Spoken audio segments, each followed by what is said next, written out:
আজকে আমি নিজের হাতে লাগানো বনভাজালি পাতার বড়া বানাবো আর এই বড়াটা খেতে অসম্ভব মজা লাগে। 5 লিটারের তেলের বোতল কেটে আমি এটার মধ্যে 2-3টা ছোট্ট ডাল লেগে দিয়েছিলাম এই বনভাজালি পাতার। এইখান থেকে অনেকগুলো পাতা হয়েছে দেখতেই পারছেন, আর আজকে আমি এই পাতাগুলোকে তুলে নিচ্ছি খাওয়ার জন্য। এই তো দেখতেই পারছেন বেশ অনেকটাই হয়েছে, এটুকুই আমাদের জন্য যথেষ্ট। তারপরে এই তো বড়া বানানোর জন্য চালটাকে আমি আগে থেকেই ভিজিয়ে রেখেছিলাম। এখন আমি চালটাকে ভালোভাবে পরিষ্কার করে ধুয়ে একটা ব্লেন্ডার জাগে তুলে দিয়েছি। তারপর পাতাগুলোকেও ভালোভাবে পরিষ্কার করে ধুয়ে তুলে দিলাম। কয়েকটা কাঁচামরিচ আর সামান্য পরিমাণে লবণ দিয়ে আমি এই চালটাকে ব্লেন্ড করে নেব। খুব বেশি মিহি করতে হবে না, সামান্য একটু দানা দানা থাকলে এটা খেতে ভালো লাগে। যাই হোক, কিছুটা আমি ডিপ ফ্রিজে রেখে দিয়েছি আর কিছুটা একটা বাটিতে নিয়ে নিয়েছি বড়া করার জন্য। তারপর এখানে আমি বেশ অনেকটা পরিমাণে পেঁয়াজ দিয়ে দিয়েছি, লবণ, হলুদ আর জিরার গুঁড়া দিয়ে দিয়েছি, আর কাঁচামরিচ তো আগেই দিয়েছিলাম। সবগুলো উপকরণ একসঙ্গে দিয়ে ভালোভাবে মেখে নেব। তারপর এখানে ফ্রাই প্যানে আগে থেকে তেল গরম করতে দিয়েছিলাম। তারপর একে একে সবগুলো বড়া আমি দিয়ে দিব,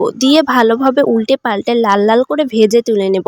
আজকে আমার ভয়েসের সাথে অনেক বেশি নয়েজ আসছে, মানে বাহিরের আওয়াজ আসছে, সেই জন্য আমি অনেক দুঃখিত। আর এই বড়াটা আপনাদের কার কার পছন্দ কমেন্টে জানিয়ে যাবেন, অনেক মজা খেতে।